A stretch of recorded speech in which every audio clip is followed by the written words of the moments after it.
मैं हमजा यूसुफ ईमानदारी और सच्ची दिल से ये ऐलान करता हूँ कि मैं हमेशा हर मैजेस्टी क्वीन एलिज़ाबेथ, उनके कानूनी वारसों, उनके जानशीनों का वफादार और सच्ची दिल से तबीयतदार रहूँगा और इसमें खुदा वंदे करीम मेरी मदद फरमाए।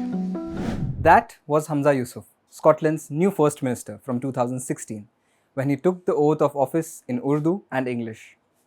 Hamza Yousaf was sworn in as Scotland's new First Minister on 29th March to become the first ever racial minority and Muslim to lead the country. With his appointment as country's premier leader, the United Kingdom, which once governed the Indian subcontinent, now has two leaders of Indian or Pakistani origin at the helm of public affairs. Rishi Sunak, a devout Hindu, is now the PM of United Kingdom, and this is just the beginning of the list. Leo Waradkar, who traces his roots back to Konkan in Maharashtra, is the Tushek of Ireland, meaning the leader of the Irish Parliament. Sadiq Khan, of Pakistani origin, is the mayor of London, and now Humza Yousaf gets appointed as the First Minister of Scotland. The 37-year-old belongs to the pro-independent Scottish National Party, or the SNP, which has been in power since 2007. He is the youngest First Minister in Scotland's history. Born to immigrant parents, Humza's father came into Scotland in the 1960s. His grandfather could not speak English when he first arrived.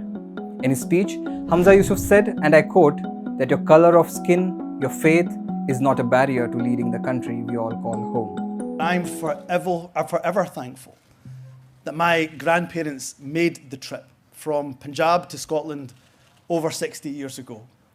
As immigrants to this country who knew barely a word of English, they could not have imagined in their wildest dreams that their grandson would one day be on the cusp of being the next First Minister of Scotland. Before we get to Humza Yousaf's career, let's take a look at how he was elected. This was an unprecedented appointment after Nicola Sturgeon, the long-standing First Minister of Scotland, declared that she wished to resign from the post earlier this year. The SNP has not had a contested leadership election since 2004.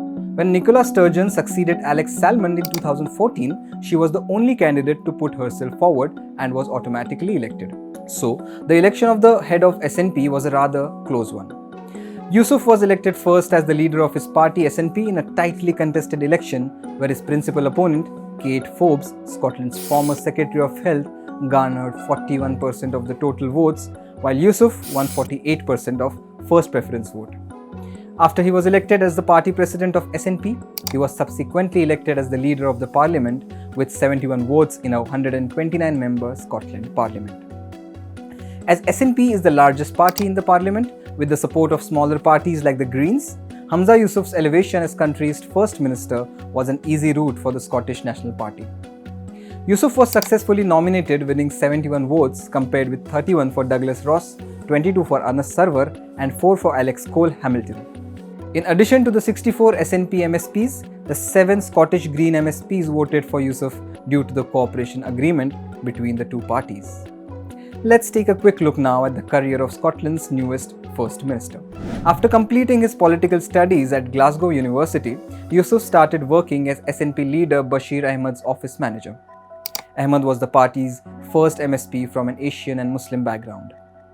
Yousaf continued to work for other MSPs after Ahmed's passing in 2009, including Alex Salmond and Nicola Sturgeon herself. After winning the election as an MSP for the Glasgow region in 2011, he took his oath to the Queen in both English and Urdu. He replicated this when he was re-elected in 2016, dressing in a kilt and a sherwani to honor his Pakistani and Scottish ancestry, respectively. In the 1960s, his Kenyan mother and Pakistani father immigrated to the UK. This family has not been devoid of racial discrimination, which is prevalent in UK since centuries. Humza was forced to call the police after allegedly receiving threats at the start of the leadership contest, with a 25-year-old man and 35-year-old woman being arrested and charged. Humza Yousaf and his wife claimed to have been told there was no space for their daughter at the nursery in Broughty Ferry, but the applicants with white Scottish-sounding names were accepted. Yousaf has been a firm advocate of separate Scotland and demands independence of Scotland from the United Kingdom.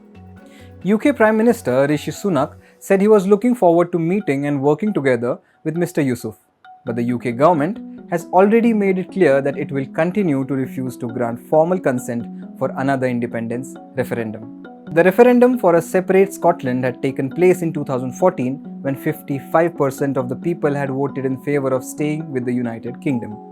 Recently, the UK government vetoed the gender recognition reform bill passed by the Scottish Parliament. This was the first time in history that UK intervened to struck down a bill using its executive powers. Scotland's Parliament had passed its gender recognition reform bill in December, following in the footsteps of 18 other countries that had removed barriers for transgender people to legally change their gender. Thus, if such interventions increase, the case for Scottish independence will garner much more support. As Yousaf spoke in this speech, he feels it will be this generation that will be remembered for separating Scotland from the United Kingdom. We will be the generation that delivers independence for Scotland. It will thus be interesting to see how these two leaders of South Asian origin, Rishi Sunak and Hamza Yousaf, negotiate for their respective nations. That's it from me on this. For more news and updates, keep watching The Wire.